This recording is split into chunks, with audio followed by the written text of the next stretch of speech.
Hello friends, आज मैं explain करने वाला हूँ द कॉन्जरिंग मूवी को, जो एक सच्ची घटना पर आधारित है। मूवी के स्टार्ट में हम देखते हैं एक फैमिली को जिसके साथ एक घटना घटी होती है और वह एड लॉरेन के पास आकर अपनी बातें शेयर कर रहे होते हैं। इसी के साथ हमें दिखाया जाता है एक एनाबेल नाम की डॉल की कहानी, जो बहुत ही ज़्यादा भूतिया होती है और वह जिसके घर भी रहती है उसका घर श्रापित हो जाता है। तभी हम देखते हैं कि एक फैमिली के यहाँ एनाबेल डॉल होती है और उन्हें इस श्रापित होने का कोई भी अंदाज़ा नहीं होता है। वह अपनी स्टोरी एड लॉरेन को सुनाते हैं कि कैसे उस डॉल ने उन लोगों का जीना हराम कर दिया था। इसीलिए एड लॉरेन उस डॉल को रख लेते हैं और उसकी समस्या उनके घर से दूर कर देते हैं। मूवी की दूसरी तरफ हमें दिखाया जाता है एड लॉरेन को, जो एक स्टेज पर खड़े होकर अपने काफ़ी ज़्यादा स्टूडेंट को अपनी कहानी शेयर कर रहे होते हैं और उनके सवालों के जवाब देते हैं। दूसरी तरफ हमें दिखाया जाता है एक फैमिली को, जो अभी अभी एक नए घर में शिफ्ट हुई होती है। इस फैमिली में रोजर और उनकी वाइफ होती है, साथ ही उनकी बेटियां भी आई होती हैं और उनके पास एक डॉग भी होता है जिसका नाम सैंडी होता है। वो लोग अपने घर में शिफ्ट होते हैं और उसके अंदर सारा सामान सेट करने लगते हैं, लेकिन इन्हें इस घर के बारे में कोई भी जानकारी नहीं होती है और ये लोग इस घर में ऐसे ही शिफ्ट हो जाते हैं। लेकिन इनकी बेटियां बहुत ज़्यादा खुश होती हैं क्योंकि इस घर का प्लेस काफ़ी ज़्यादा शानदार होता है और यह घर जिस जगह पर होता है वह जगह काफ़ी ज़्यादा खूबसूरत होती है। तभी जब सभी खेल रहे होते हैं तो इन्हें इस घर के अंदर एक बेसमेंट दिखाई पड़ता है, जिसके अंदर रोजर जाकर देखता है और उसे कुछ भी नहीं मिलता। इसके अंदर थोड़ा सा टूटा फूटा सामान और कुछ मकड़ियाँ होती हैं, इसलिए रोजर कहता है कि इसके अंदर कोई भी नहीं जाएगा और इस घर को हमेशा के लिए लॉक कर देता है, यानी कि बेसमेंट को। रात में हम देखते हैं कि सैंडी, जो रोजर का डॉग, बहुत जोर जोर से भौंक रहा होता है और उसने अभी तक इस घर के अंदर एक भी कदम नहीं रखा होता है। सुबह जब कैरोलिन उठती है तो देखती है उसके शरीर में काफ़ी ज़्यादा दर्द है और जब वह नीचे जाकर अपने आप को देखती है तो उसके चेहरे पर एक दाग होता है और रोजर उस बेसमेंट के अंदर होता है। वह वहाँ पर जाकर कुछ चीज़ें ढूंढ रहा होता है ताकि उसे कुछ पैसे मिल सकें, लेकिन वहाँ पर उसे कुछ खास नहीं मिलता। तभी उसकी छोटी वाली बेटी आकर कैरोलिन से कहती है मुझे सैंडी के पास जाना है और वह सैंडी को लेकर बाहर जाती है। तभी वह ज़ोर से चीखती है। रोजर जाकर वहाँ पर देखता है तो सैंडी मर चुकी होती है। दूसरी तरफ हम देखते हैं एड को, जो अपने घर पर एक आदमी को लेकर आया होता है और अपनी सभी पैरानॉर्मल चीज़ों को दिखा रहा होता है। वह आदमी एक प्रोफेसर होता है जो एड से भूतों के बारे में जानना चाहता था। एड उसे सभी चीज़ों को दिखाता है और उससे कहता है कि तुम किसी भी चीज़ को छुओगे नहीं। तभी वहाँ पर एड की बेटी आ जाती है और फिर लॉरेन आकर उसे ले जाती है। एड और लॉरेन काफ़ी ज़्यादा खुश थे और हमें यहाँ पर पता चलता है कि एड और लॉरेन के पास काफ़ी ज़्यादा पैरानॉर्मल चीज़ों का कलेक्शन है। दूसरी तरफ हम देखते हैं रोजर के घर पर, जहाँ पर हमें दिखाया जाता है क्रिस्टन को। क्रिस्टन जब सो रही होती है तो उससे कुछ महसूस होता है, यानी कि कुछ आवाज़ें सुनाई पड़ती हैं। रोजर अपना काम कर रहा होता है और उसे भी ऐसा लगता है कि दरवाजे को कोई पीट रहा है, इसलिए वह रात में ही उठकर उस जगह पर देखने जाता है, पर उसे वहाँ पर कोई भी नहीं दिखाई पड़ता। वह घर के हर कोने में जाकर देखता है कि शायद कोई बिल्ली घुस आई होगी, लेकिन वहाँ पर कोई नहीं होती। तब हमें पता चलता है कि वह रोजर की छोटी वाली बेटी होती है जिसका नाम नैन्सी होता है और उसे नींद में चलने की आदत होती है, इसलिए रोजर को कोई शक नहीं होता। फिर रोजर कहीं पर चला जाता है और कैरोलिन घर पर अकेली होती है और अपने बाकी बच्चों को उसने स्कूल में भेज दिया होता है। अब कैरोलिन और एप्रिल घर पर अकेली होती हैं। तभी एप्रिल अपनी मॉम से कहती है कि मुझे एक गेम खेलना है और वह जब छुप कर किसी से बातें कर रही होती है तो उसकी मॉम उससे पूछती है कि यह कौन है। तब एप्रिल उसे बताती है कि यह रॉरी है, पर कैरोलिन को कोई भी नहीं दिखाई पड़ रहा था। कैरोलिन और एप्रिल गेम खेलने लगते हैं। तभी कैरोलिन को कोई पीछे से बुलाता है और जब वह पीछे मुड़कर देखती है तो उसे लगता है यहाँ पर एप्रिल है, पर वहाँ पर एप्रिल नहीं होती, एप्रिल दूसरी तरफ होती है। यह देखकर कैरोलिन काफ़ी ज़्यादा डर जाती है। जब तक रोजर घर लौट आता है और वह सभी रात में सो जाते हैं। जब रात में सब सही सलामत सो रहे होते हैं तभी क्रिस्टन का पैर पकड़कर कोई जोर से खींचता है, जिससे क्रिस्टन काफ़ी ज़्यादा डर जाती है और उसे लग रहा था कि उसके साथ कुछ अलग हो रहा है, इसलिए वह काफ़ी डर कर बेड के नीचे देखती है तो उसे कोई भी नहीं दिखाई पड़ता और वह घबरा कर बेड के ऊपर बैठ जाती है और जोर जोर से रोने लगती है। उसकी आवाज़ सुनकर सिंड्रेला भी जग जाती है और उससे पूछती है कि यहाँ पर कौन है। तब वह उससे बताती है कि दरवाजे के पीछे कोई खड़ा है। सिंड्रा वहाँ पर जाकर देखती है तो उसे कोई नहीं दिखाई पड़ता, लेकिन अचानक से दरवाज़ा बंद हो जाता है, इसलिए क्रिस्टन जोर जोर से रोने लगती है और जब वह बहुत जोर जोर से रोने लगती है तो सब उसकी आवाज़ सुनकर वहाँ पर आते हैं। और फिर हमें नेक्स्ट सीन में दिखाया जाता है एड और लॉरेन को, जहाँ पर एड और लॉरेन आपस में बात कर रहे होते हैं और उन्हें फादर द्वारा एक केस सॉल्व करने के लिए कहा जाता है, इसलिए एड लॉरेन से कह रहा होता है मैं एक केस के लिए जा रहा हूँ और वह लॉरेन से मना करता है कि तुम मेरे साथ नहीं चलोगी। दूसरी तरफ हमें दिखाया जाता है कि कैरोलिन की तबीयत दिन पर दिन बिगड़ती जा रही है और उसकी हालत काफ़ी ज़्यादा बिगड़ चुकी है। तभी जब वह रात में सो रही होती है तो अचानक से कुछ तस्वीरें टूटकर गिर जाती हैं। यह देखकर कैरोलिन उसके पास जाती है पर उसे वहाँ पर कोई नहीं दिखाई पड़ता। वह बहुत ज़्यादा घबरा जाती है और उससे डर कर सीढ़ियों से गिर जाती है। फिर वह बेसमेंट की ओर जाती है और बेसमेंट में भी गिर जाती है और उसे अंदर जाकर देखती है तो वहाँ पर एक बॉल अपने आप उछल रही होती है। यह सब देखकर कैरोलिन चुपचाप वहीं पर बैठ जाती है। दूसरी तरफ एप्रिल भी अपना सर जाकर अलमारी में लड़ाने लगती है, लेकिन एंड्रे को लगता है कि उसे नींद में चलने की आदत है, इसलिए वह उस पर ध्यान नहीं देती। लेकिन तभी वहां पर सैंडल जग जाती है और जब वह देखती है तो उस अलमारी के ऊपर एक चुड़ैल बैठी होती है जो उसके ऊपर अटैक कर देती है। इसलिए वह बहुत जोर से चीखती है और तभी वहां पर रोजर लौट आता है। फिर नोशन में हम देखते हैं एड और लॉरेन को जो इस सभी के सामने एक इंटरव्यू दे रहे होते हैं और सभी को समझा रहे होते हैं पैरानॉर्मल चीज़ों के बारे में।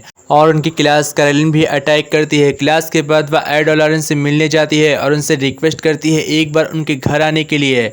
एड और लॉरेन मान जाते हैं, इसलिए वह उनके घर जाते हैं। उस घर के अंदर जैसे ही लॉरेन एंटर करती है तो उसे बिल्कुल भी ठीक नहीं लग रहा होता है, लेकिन इसके बावजूद वह उस फैमिली के लिए अंदर जाती है और घर की सभी चीज़ों को ध्यान से देखती है। तभी उसकी नज़र टूटी हुई तस्वीरों की ओर जाती है। तभी कैरोलिन उसे बताती है कि ये रात में अपने आप गिर जाती हैं और सारी घड़ियां 3:07 पर रुक जाती हैं। यह सब सुनने के बाद एड कैरोलिन के साथ बातचीत करता है और वह सारी बातचीत एक रिकॉर्डर में रिकॉर्ड कर रहा होता है। और दूसरी तरफ लॉरेन जाकर उसकी छोटी बेटी से बात करती है और वह उससे पूछती है कि तुम्हारे साथ कौन रह रहा है। वह उससे कहती है कि रॉरी हमारे साथ काफ़ी समय से रह रहा है।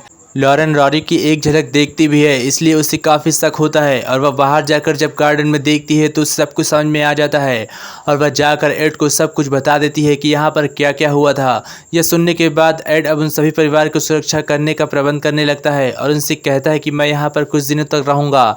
आपका घर काफ़ी बुरी शक्तियों से घिरा हुआ है। लेकिन लॉरेन और एड रात में वहाँ न रुकने की बजाय अपने घर पर आते हैं और जूडी के साथ थोड़ी सी बातचीत करते हैं और उसे समझाते हैं कि तुम्हें कभी भी नीचे वाले कमरे में नहीं जाना है जहां पर वो सभी चीज़ें रखी हुई हैं।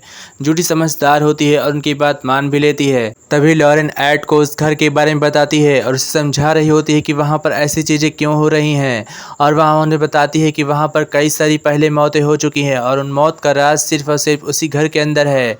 इसलिए एड फैसला करता है कि वह उस फैमिली की सुरक्षा कर रहेगा और वह दूसरे दिन अपनी टीम के साथ पहुंच जाता है। उसकी टीम में 4 लोग होते हैं, एड, लॉरेन और ड्रॉ और इसके साथ एक ऑफिसर होता है। वो सभी मिलकर पूरे घर में कैमरा लगा रहे होते हैं ताकि कोई भी उन्हें सबूत मिल जाए। उसके बाद वह फादर को बुलाकर इस घर को झाड़ फूँक करवा कर ठीक करा सकें, लेकिन इसके लिए उन्हें कई सारे सबूत चाहिए होते हैं।